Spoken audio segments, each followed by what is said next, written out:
Today we are going to jump into the topic of buying cars, new versus used. There's nothing more expensive than a cheap car.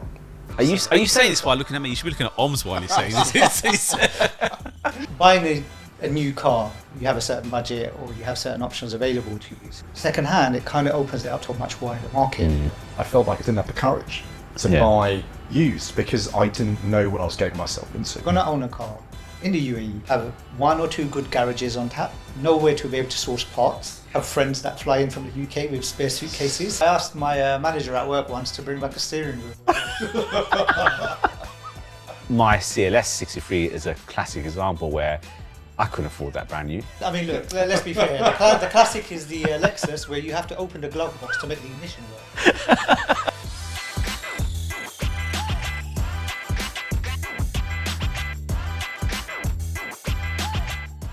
Welcome to another... What? Just...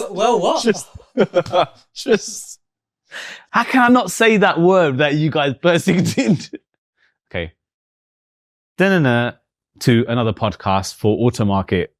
We haven't actually named this podcast yet, so we still need to decide on an actual postcard. I think definitely, yeah. Got good idea. One way.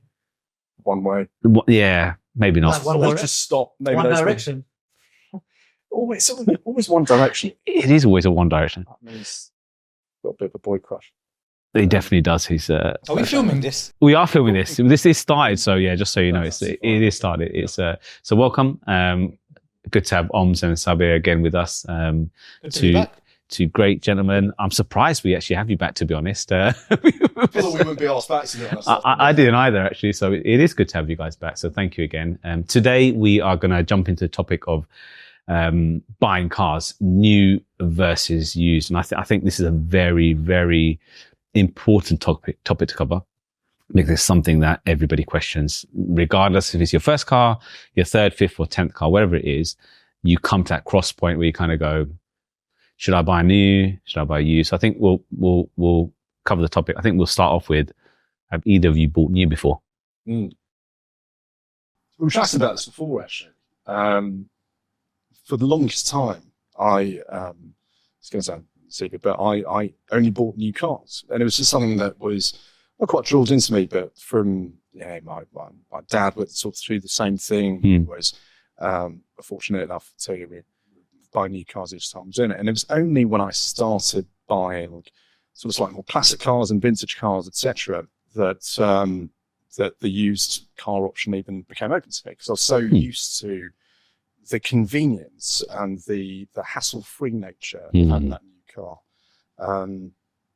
But to be honest, Ums's experiences and actually hanging out with Ums was one of the reasons I started thinking, actually, you know what, the used car thing is much, much more sensible, because you get to a point where why tie up so much money, why dump so much capital into ultimately what is a depreciating asset? Is it really worth that premium of going brand new? And Ums had always been very good at finding those examples of cars where it was, it's a sensible buy. Not always. I know. I'm giving you a lot of credit. I just want to clarify, you're talking about the Oms that's sitting in the room with us right now. Yeah, this Ums, actually. I'm the one who calls up everyone for advice and then hangs up on them and they give me advice I don't want to hear. But it was a classic example of Ums would then be going and buying cars for a fraction of what I might otherwise be looking at and running them great. And the cars are absolutely perfect and they're lovely. And I'm sitting there thinking, well, why have I ducked so much money into a car? It would be much, much more sensible. He says that with a tear in his eye. I can actually see a tear. If we can zoom into his eyes, we can see It's okay, son. When I think of Ums, there's always a tear in my eye. So for the longest time it was actually new cars, but it was sad. I mean, look, frankly speaking, I've never bought a brand new car. Opportunities have presented themselves, especially when you're slightly younger and you're single, etc. Your outgoings are a little bit less. But I think from an early point in my life, in college, for example, was already quite heavily interested in cars and seeing the slightly older generation of boys buying cars and doing work to them. And that's what appealed, because very early on I understood that if I bought a new car, touching it in any way in terms of engine modifications would immediately change its value, change the warranty period or anything like that. So it actually never appealed. There's always a fantasy moment, of course, of going into a dealership and going, I'd like that car, right? That piece, but actually it's quite short-lived. There's also some fun in going and haggling with someone on the merits of their car and why you should pay them that much. And I enjoyed that part of the search as well. And actually, sometimes I wouldn't know what car I was looking for. Because I think with you, you'd probably go into one or two dealerships and go, right, okay, this is the car I'm focusing in on. Whereas for me, it'd be like, okay, well, this is my budget. What's the best car I can get within this? And that's the challenge. And this elusive search for the bargain, right? Was always a thing that kind of drove me. I liked driving a bargain. I liked literally driving a bargain sometimes. I know. A bargain bucket. But absolutely, is that piece that appealed? Yeah, and it's like a two trains of thought almost, right? It's quite interesting to hearing you both, because you both went into cars, and funny enough, a lot of people when they're sort of into cars, and you mentioned about the modifying and that boy's warranty, although putting on them seat covers, with the beads on, I don't think they void your warranty, so you should be. I think you're right now. My back feels great. Thanks for asking. And a little steering wheel wrap and cover on those. Exactly. It's brilliant. Yeah. So I don't think that void, but it's interesting because I think the challenge when you're buying a new and a used car, I think you mentioned earlier about, is the worry. Did you find that? Did you just automatically go, my dad bought new cars, I'm going to buy new cars?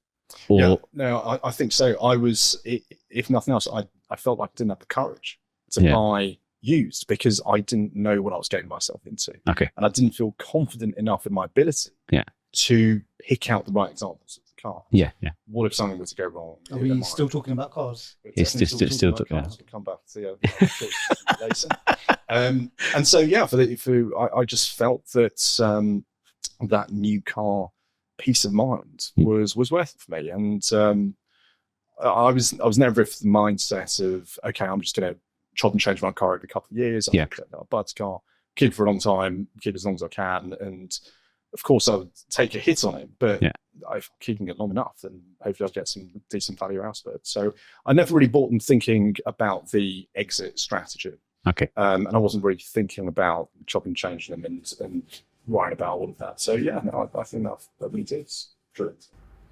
And is that your, obviously in terms of your sort of family, your wife and that, was she, how was she in sort of, the reason why I say it is because I think it's different for men than versus women, in the sense that, and I know this from personal experience, where if something goes wrong with a car, I would generally just kind of deal with it, right? Whereas for my wife, it's, kids are in the car, and and you've experienced this yourself, right? Was it car setting itself on fire, and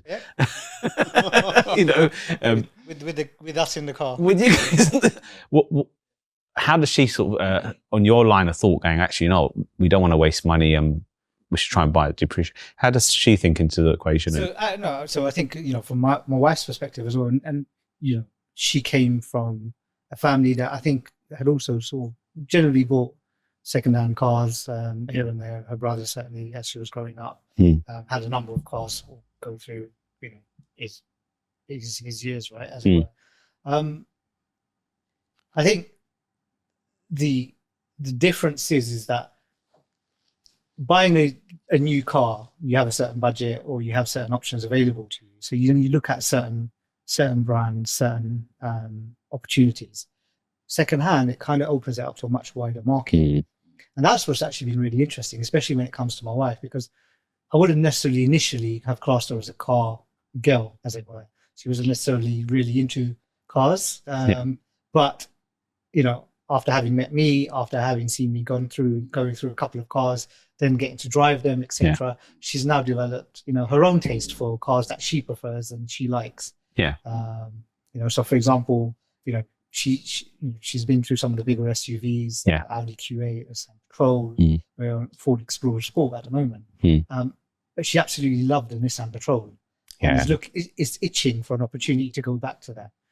Right? And that's quite interesting because when you look at something like the Patrol, the interior of it is quite dated. You know, the upgrades, even though the body outside has been modified now, not much has changed in reality. And the Ford Explorer, for example, is quite high spec, gives you a lot of kit for its money. Yeah. She still prefers a Patrol. Yeah. So I think that the question sort of varies now to actually, if this is available to me in the used car market, then why am I not going for this? Yeah. It's funny you mentioned the wife angle, because actually when we first moved over to Dubai, and I was considering, you know, okay, fine, we've got I just buy a car, it's a bit of buy a car for the missus, etc. Yeah. And I didn't really know much about the market, I didn't really know, and I'd been scared off by a lot of people saying, oh, well, you know, you're never really going to know the history of the car, you won't be able to track down what's happening. And this is, you know, we're going back almost 10 years now, obviously things have moved on considerably since then. So it's exactly what you're saying, where I kind of thought there is no question in my mind that when it came to buying my wife's first car, it had to be a new car, because I didn't want that headache.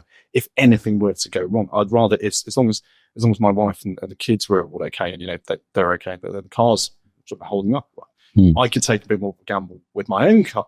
But when it came to the family car, it had to be new, because of that one sort of peace of mind, that making sure everything should be okay. Or I mean, things of course can still go wrong even with a brand new car. But there's just knowing that it's less likely something's going to go wrong. Whether or not that's true, I don't know. But equally, if something were to go wrong, it's much easier to get fixed and sort of down. It's not going to burn a hole in pockets too. So, that was most certainly a factor when we first made it. I think OMS is what I call an expert for the warranty. It sort of knows the warranty people first-hand name. I think I'm on a blacklist somewhere now.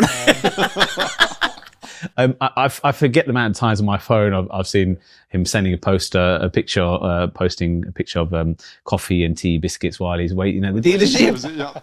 He was there last week. It's my new office. Single-handedly keeping the warranty market. They've actually started paying me a salary now. No. So I think, look, warranty, like, absolutely.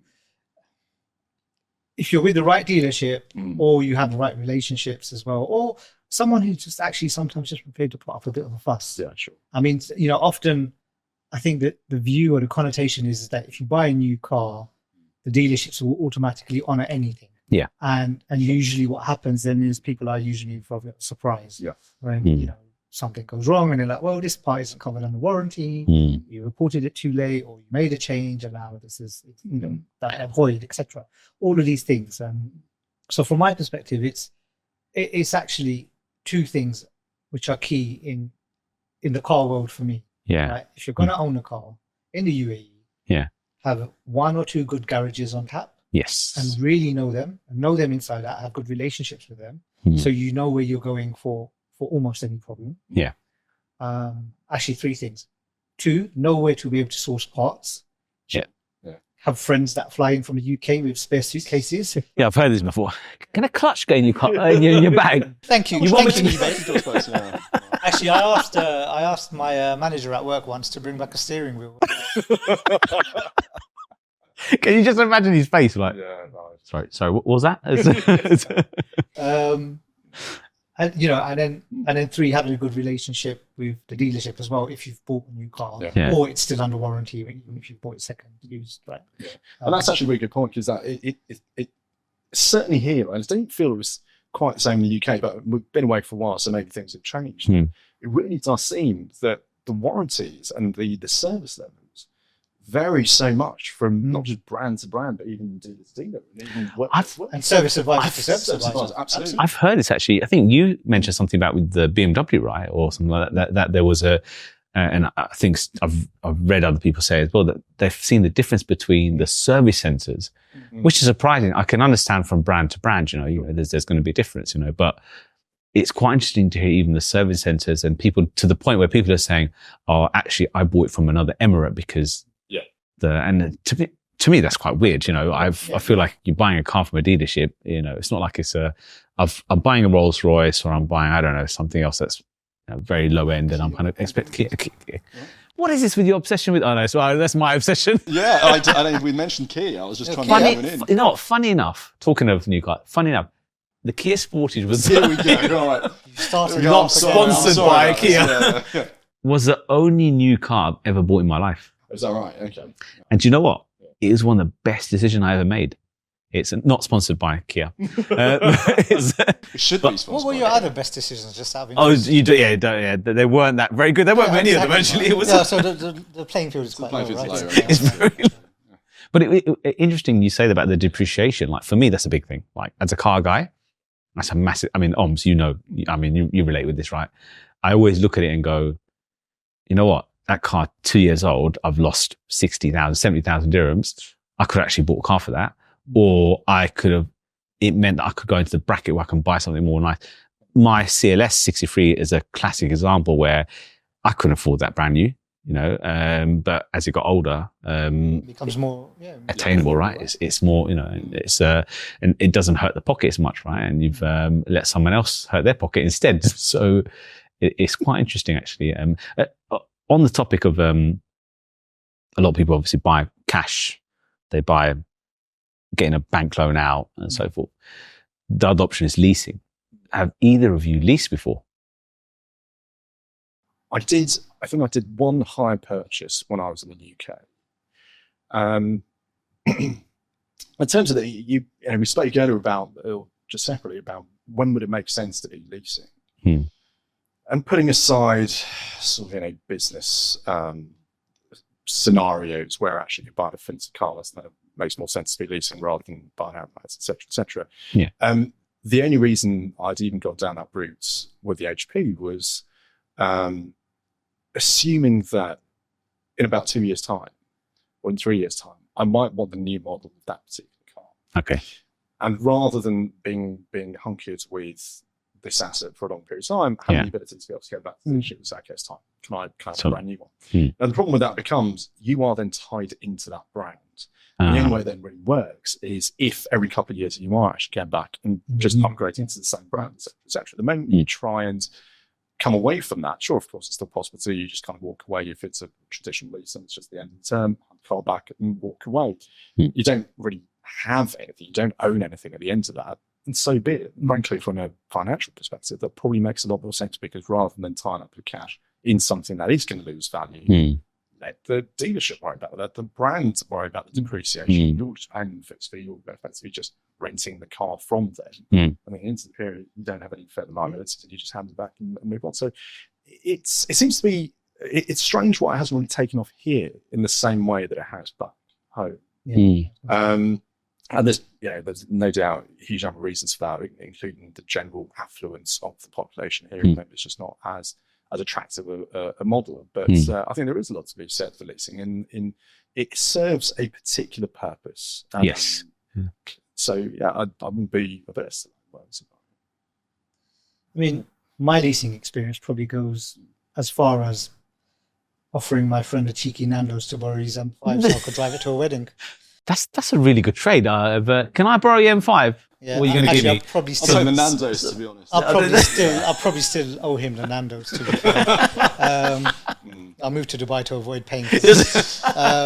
So no, from that perspective, I think, I don't know. If I'm honest with you, leasing has always been something for me initially, trying to have something you simply can't afford, and trying to show you have a new car, as opposed to just a car, right? And sort of have that sort of mindset around it. However, that's kind of how I used to think. But I've got very close friends of mine who swear by leasing and have been doing it for the last decade plus now in the UK. Do they own a leasing company? It's like best. Oh, hire company. Right. And chicken shops. You should chicken shops.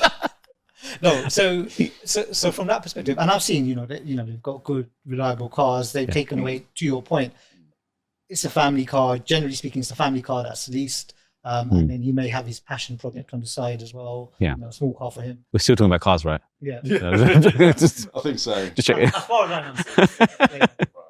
Yeah. So from that perspective, look, it can make sense for some people, but for others like me, specifically, I see it as a bit of a waste of money. Like I'd rather have a car that I own and put money into it, and at the end of it, I've enjoyed the car. Yeah. I've been able to do what I want with it. Yeah. And I've been able to sell it. And I might obviously still make a loss, but generally speaking, that's unless it goes, sets on fire.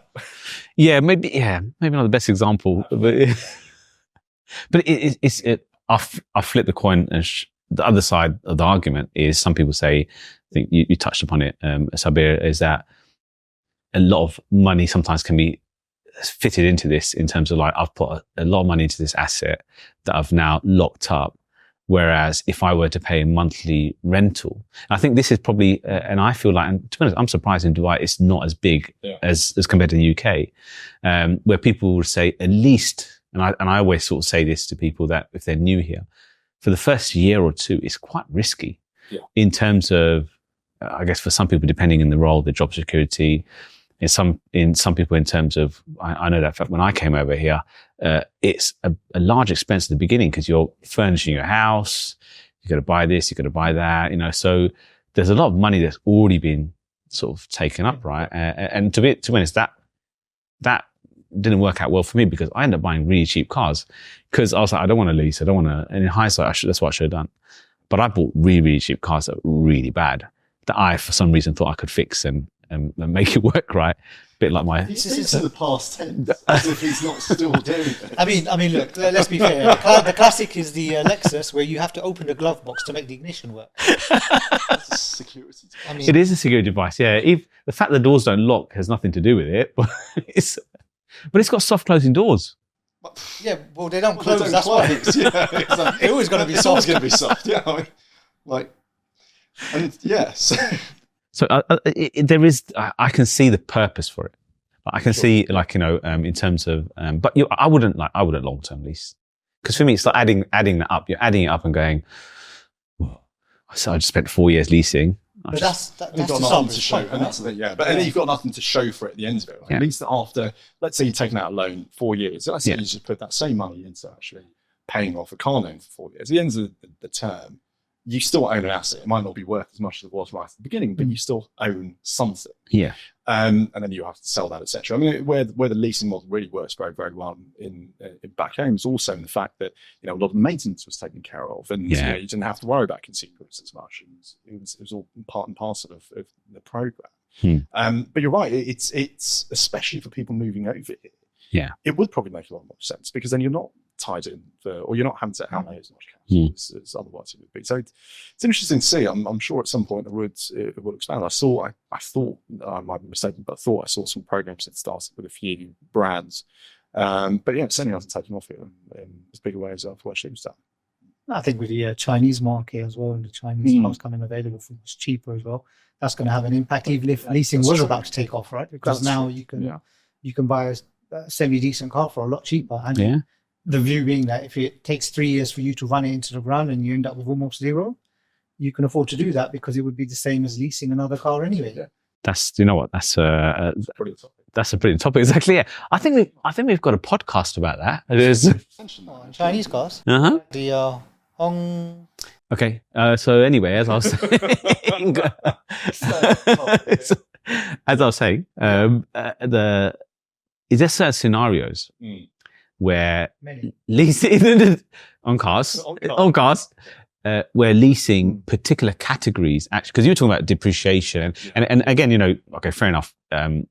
There's a whole, okay, you're going to lease and you're going to buy, whether it's bank or cash in front, but certain cars really drop in value. Like, is there any particular categories of cars that you kind of say, do you know what? It's not worth buying it. Is there anything that you think particular? It's sort of the German mark, right? I would say to some degree the BMWs, the Mercedes, the Audis, like maybe specifically in the UK, you'll see the majority of them, I would say, are probably leased. Right? Yeah. And it comes to your point about the perception that you had of people then leasing, because it did really take off at that time when people were getting into these leases in order to be able to afford cars they weren't otherwise had. So all of a sudden you would see everyone had a BMW. Everyone had all these fancy cars running around. And it was like, whereas before it used to be genuinely a status symbol, it actually where it was like, wow, you've spent $100,000, whatever you might spend on a car. Now it wasn't that same thing. People were able to access that in a different way. And so there is most certainly an element of that. And it took off and it exacerbated that whole environment. But it's over here, I think if it were to really take off, the interesting one about I think what makes it an interesting play for German marques is because of the way German brands here depreciate as compared to something like a Japanese brand, where we would traditionally think, okay, the German brands, they're much more premium cars, etc., and therefore they should hold their value. But over here, the local market has that reference for the reliability, for the Land Cruisers, for the Controls, for the Nissans and Toyotas, etc. So instead of losing a lot more money on German cars, maybe it does make sense to lease, and you don't have to take as much of it. Whereas on the Japanese cars, you're not having to worry about depreciation as much because at the end of the loan, or at the end of, even if you bought it for cash, you are going to recover a lot more of that money than you otherwise would be. So I think it probably, to your point, it would make more sense in those scenarios for cars where financially it's probably not a sensible move to try and buy them outright, because you will just simply lose too much over the course of that ownership. Now, we're of course talking about all of this from a very objective and sensible perspective of financial efficiency and being sensible. We know as car guys, that's just not it. Let's take it out of the sense. We as car guys know we don't think necessarily with that financial sensible hassle. We may present that. We may present as a case when we're trying to justify it to other people. I've had a few in our lives. WhatsApp from OMS like this trying to justify it. A man math. Saying, if I do this and that, this makes perfect sense. So I don't think we can ignore that. And there is that element of passion that goes into it. And if you truly are, a petrol head, a car guy, a car girl, and you don't then simply want to lease a car because it's not ultimately yours, you're sort of looking after it for someone else, and it's not at the ends of that period, you're going to give it back to someone else. If you really want that pure connection and you want to really own and have that to be yours, then in those kind of scenarios, maybe it doesn't. It's funny you say that, right? Because for me, one of my fantasies Okay, we're still on cars. We are, thank you. Is at the point that I feel I can afford to buy supercars or hypercars, etc. I actually wouldn't buy any of them.